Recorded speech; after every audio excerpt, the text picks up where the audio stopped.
I love Shakespeare. Today I'm going to tell you a few stories about 3 auditions that I failed and still got in either the program or the play that I was auditioning for. Sometimes when you get to a certain level as a teacher or a director, people look at you and think, oh gosh, you never felt nervous at something, or you always excelled. So not true. And I will share these vulnerable stories with you so that you know that everybody has bumps in the road, but as long as you commit and are authentic to yourself, it's a good audition. And for even more audition advice, be sure to subscribe below and also ask me what questions you have about auditioning. Because though I'm an actor and a director and a teacher, I'm also and passionately an audition coach. I love auditions, probably because of these early fails, and now you will see why. So my very first audition, I was 11? I was gonna say 12, but I think I turned 12 within the production. I had never been in a play before, and there was a musical that was going on, and they needed 3 young female identifying actors. And so I decided one day I would like to audition for that. And my parents were like, okay, neither of them were theater people, but we're really happy to support me. And so I go into my very first musical theater audition, and you have to come in with a song. So I sang a Lutheran hymn. I don't even remember which one it was. I wish I did, because I would still probably hum it. But obviously, if you've ever auditioned for a musical, that is not something that will show off your voice. However, at that time in my life when I had never done theater before, a play or a musical, that was what I was used to singing. I sang it every week in church, and it was something I was comfortable with, and I could sing. It was within my range. And I don't know if I necessarily acted a song, but I did it with confidence, if I recall. And even though it was the wrong song to sing at a musical theater audition, I still got the role. I was one of the 3 girls. So bravo to that director for looking at my hymn audition and giving me a chance. So my second huge audition fail that ended up not really failing was actually in this room. I was doing so much community theater after that first little win. I auditioned for everything afterwards. The theater bug had caught me, and I was doing everything I could. And so because of that, someone mentioned to me this art school called Interlochen Arts Academy. And even though I lived very close to it, I had no idea what it was. And once I looked into it, I realized it was an internationally renowned boarding arts high school. And so I was like, okay, I'll try. Because I knew by that point, I think I was 16, but I knew I was serious about this work, and if I could make it my life, this would be the path to do it. So I hired an audition coach, which I'm proud to be now as well, and they found me 2 monologues and worked with me a little bit, and then my audition for the academy happened. I was in this room, which we call the FISHBOWL because it has all of this glass around it, so even if you're really into a scene, someone can walk by and be like, what are they doing? FISHBOWL. Hi, I'm recording. So on campus, this is lovingly called the FISHBOWL. So I was in the FISHBOWL with the head of theater at the time, and the requirements for the audition, much like it is today, were 2 contrasting monologues, meaning 2 monologues that show different sides of what you do and who you are, and a little snippet of a song, usually called 16 bars, which is about, a verse and a chorus. And so the audition fail begins because I go up and do my first monologue. So my first piece was from Arcadia by Tom Stoppard. I played the role of Thomasina, and she has a monologue as this kind of sassy young girl saying, why is everyone glorifying Cleopatra? She's kind of telling off her tutor, saying, why are you talking about this woman? Everyone thinks she's strong or whatever, but she, as Thomasina says, made a noodle of our sex. So I do it, and I tell off my tutor, and I'm very passionate about it. And the person I'm auditioning for says, why didn't you do that in a British accent? Had no idea it was supposed to be British. And I was like, I don't even know if I would have known how to do that at the time. I loved Peter Pan and quoted it a lot, but that was about the extent of anyone hearing my British accent. And so I was like, okay, great. So I failed in that even though I read the play, I didn't quite know how to read a play, right? What to read it for. And I knew my moment before, like what happened right before the monologue I was speaking and who I was speaking it to, which I was very proud of, because those are really big questions that you have to know when you do an audition monologue. But I didn't know the setting enough to realize it should have been British. Oops. So then I do my second monologue, which the first one's kind of feisty, and so this monologue was contrasting to me because it was more languid, more poetic, more dramatic, felt very much like an actor doing it. For those of you who know the musical, The Fantastics, what I did was Louisa's monologue before her really fun song. And it starts, "This morning a bird woke me up."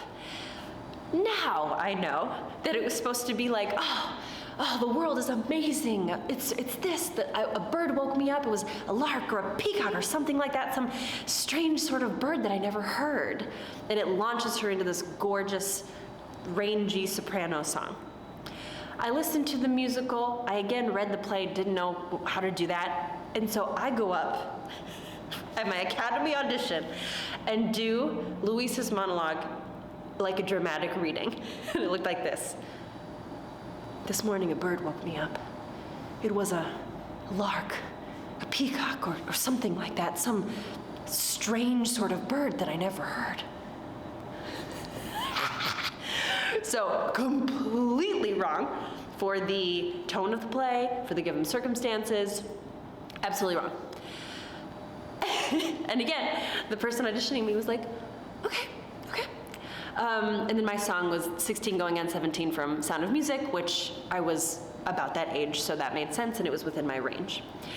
And when he said to me, like, why didn't you do it in a British accent, and then also kind of explained what the Fantastics is, and I'm sure he gave me adjustment, but I was just mortified that I had done it wrong, right? However, I got in, and it changed the absolute trajectory of my life.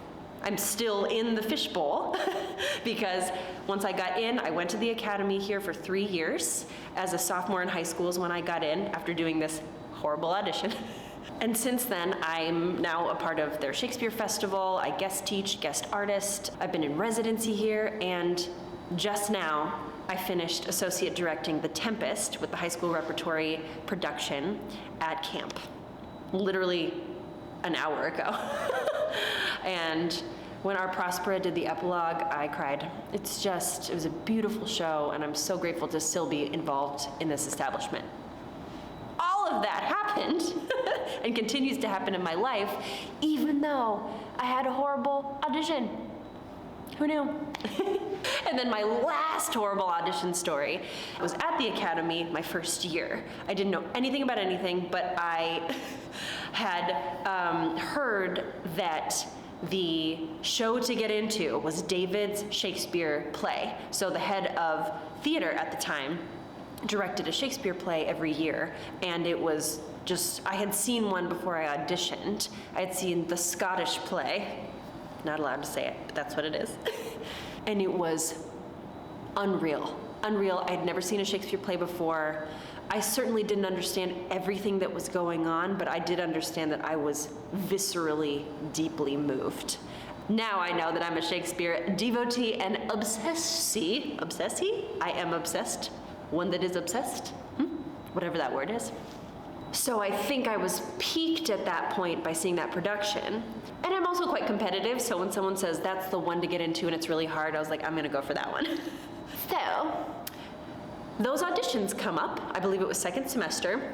I'd had one semester of acting classes and trying new things that I'd never learned, all stuff. I was a sophomore though, and so David's show that year was The Winter's Tale by William Shakespeare. It's, to this day, one of my favorite shows, yet at the time, I didn't know anything about it. I didn't know how to read the Fantastics, so I certainly didn't know how to read Shakespeare, but I wanted to be in that play.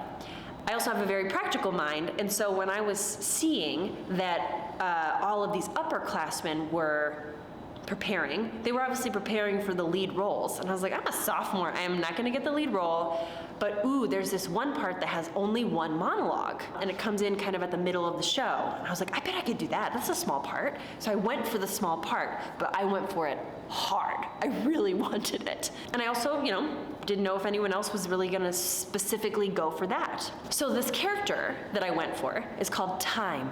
It's actually one of my favorite characters in the play, and the function of it is to inform the audience that between the first half of the play and the second half of the play, 16 years have passed. The person who ended up getting the role of Time and being kind of interwoven throughout this production was a stunning goddess of a woman who was Time incarnate. Graceful, powerful, I think was even a senior. It was an epic role. But I read this as a baby sophomore in high school and go, oh, the function, per the text, it's like, I just want to let you know that it's 16 years have passed. So I decide to go in and do this monologue like a stage manager. So I bring a clipboard into this Shakespeare audition.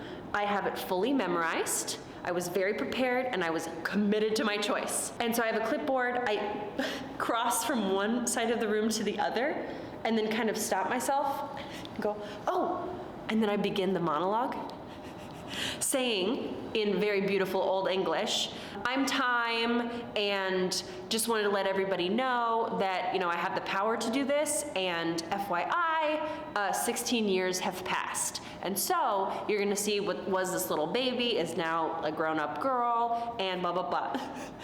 And then I left the stage. And so my take on it was, now looking back, it's very Brechtian. It's very let's acknowledge that this is theater, but I had no idea I was doing that. It was not smart or cool or avant-garde. I was just misinformed and also didn't know what the director wanted to do with the show, right? I didn't know that I would necessarily do that with Time if I ever direct the show, but with what I had available to me, training-wise and understanding of Shakespeare, and also bits of my own personality and how I would see this text and how I would say it, I made a very firm choice. And I got in.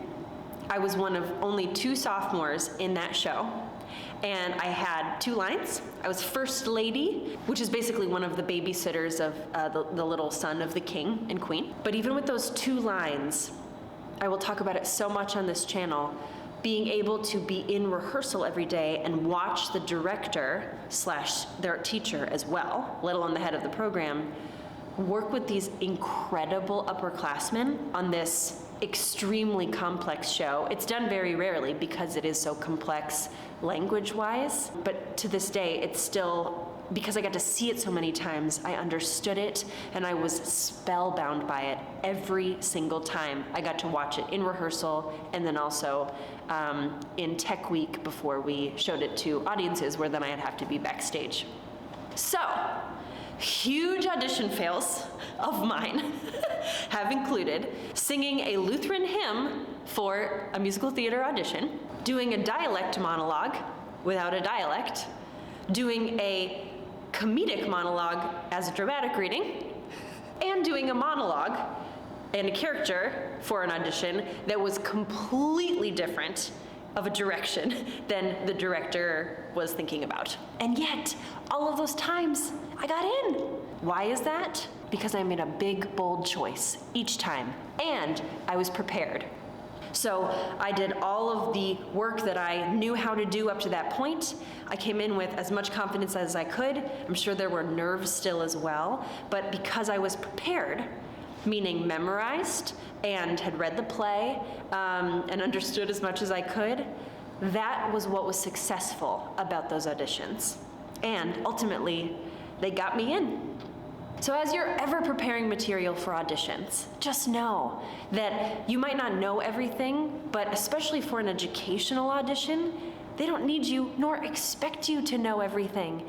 They want to see that you are willing and you work hard and you are fun in the room and polite and responsible and willing to make huge choices, even if they are completely wrong. If you can do it that way, That's so easy for educators, directors like I am now to go, oh, that was really wrong, but all I need to do is shift that a little bit right here. But if someone comes in with no choices and shows nothing about their personality, we don't know what to do with that. We want you to succeed at auditions, but I would rather you wildly fail and yet show me that you have the courage to wildly fail and the stamina to commit and the creativity to make a choice, because that I can work with. So I hope you enjoyed my embarrassing audition stories. And if you found value in this video, please like it so that others can find it as well. I'll see you back here very soon on Shelby Loves Shakespeare, and if you have any other audition questions, put them in the comments below, and I will make a video about that. Anon! Anon!